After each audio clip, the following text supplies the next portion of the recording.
akun Doktif hilang, tapi udah kita bantu follow lagi di akun yang baru yaitu Dokter Detektif New. Sambil menunggu ya bagaimana kelanjutan kasusnya. Doktif juga katanya sedang mengurus segala sesuatunya di Palembang ya untuk laporannya melawan DRL.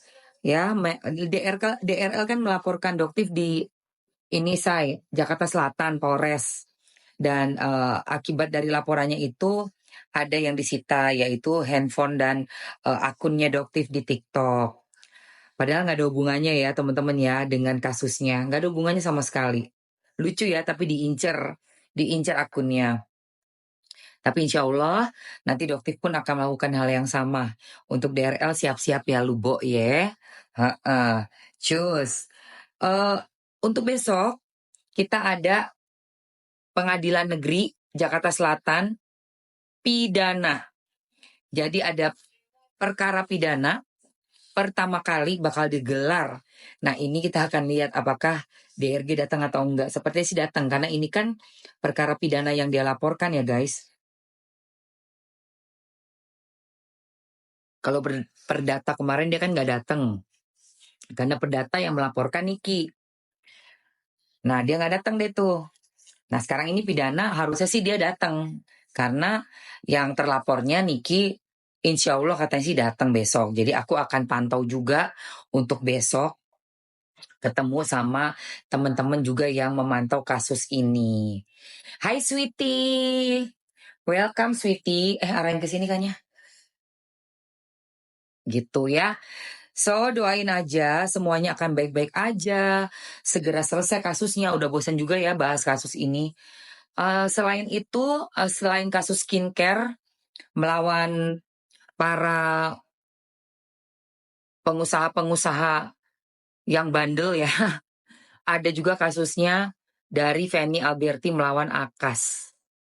Oh iya banyak drama pastinya mengulur-ngulur waktu udah jelas. Ngulur-ngulur waktu udah jelas.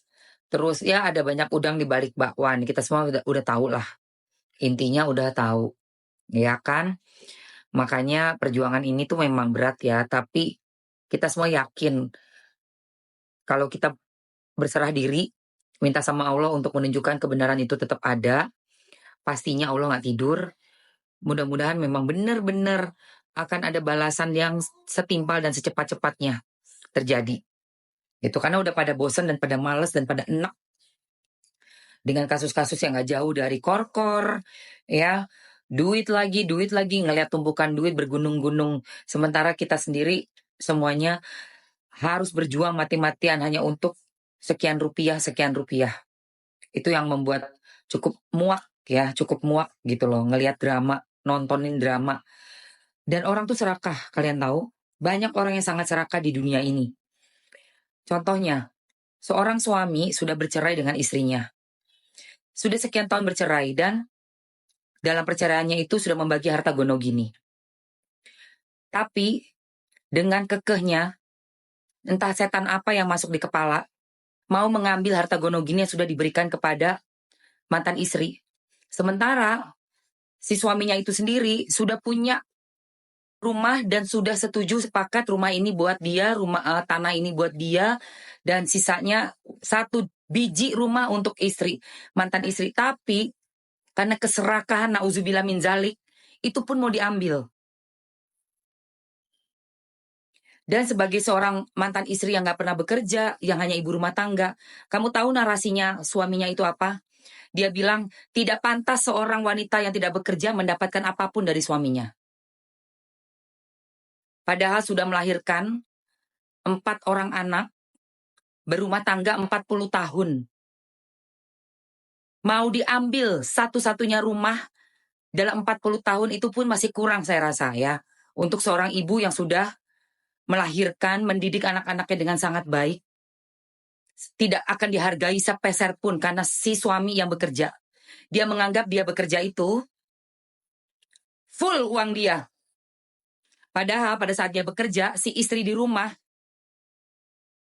memegang, merawat, menjaga anak-anaknya, 4 orang anak jadi orang semua. berarti itu laki-laki miskin mental, miskin moral. Laki-laki seperti itu harus segera ditatar. Harus segera mendapatkan hantaman luar biasa dari perempuan yang sudah dizalimin, gak akan tinggal diam. Seorang suami yang zalim sama istrinya. Dan kamu tahu kenapa dia bisa berpisah dari perempuan itu? Karena ada orang ketiga. Sudah melakukan pernikahan diam-diam di belakangnya dari si mantan istri, sampai membuahkan seorang anak. Tapi dengan lantang bisa kembali untuk mengambil rumahnya, menduduki rumahnya. Bayangkan, rumah yang sudah secara resmi di hadapan notaris, hak penuh. Satu rumah doang ya guys, punya istri, punya mantan istri. Itu pun dia duduki, dia masuki. Siapapun ada nanti. Ini hanya Mamski bercerita saja. Bukan siapa, kamu udah mau tahu siapa aja. Pengen tahu siapa aja. Gak usah perlu tahu siapa. Ini kasusnya kita pelajari bersama-sama. Ini ada suatu kasus yang kita pelajari bersama-sama. Ya. Bagaimana teman-teman pengacara menyikapi hal ini? Sudah berpisah. Sudah ada perjanjian harta gonogini ditandatangani. Satu rumah sudah diberikan kepada mantan istri, tapi dia mau kuasai rumah itu lagi. Padahal semuanya yang sudah dia miliki tidak ada yang mengutak-utik atau nggak peduli juga. Semua satu rumah ini yang milik si istri. Ya, itu pun mau dikuasai. Coba. Apa hukumnya untuk para suami yang sudah mantan seperti Mamski, cerai sama suami yang orang Inggris dulu. Kita bagi harta. Dia dapat perusahaan Mamski, perusahaan kita yang kita dirikan bersama, dan dia sepakat untuk memberikan harta gonogininya berupa beberapa rumah. Lalu tiba-tiba dia mau klaim ini rumah, seandainya seperti itu. Dia mau klaim apartemen ini adalah milik dia. Mantan suami yang seperti itu tiba-tiba menduduki rumah Mamski misalnya di Bali atau yang di sini, yang di Jakarta.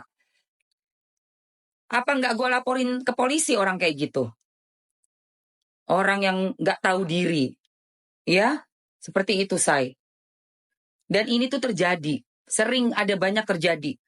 Laki-laki yang sudah mempunyai orang ketiga, berkeluarga di luar dari pengetahuan kita, tiba-tiba dia udah punya rumah lagi dengan orang yang ketiganya, sampai punya anak di luar nikah ya guys.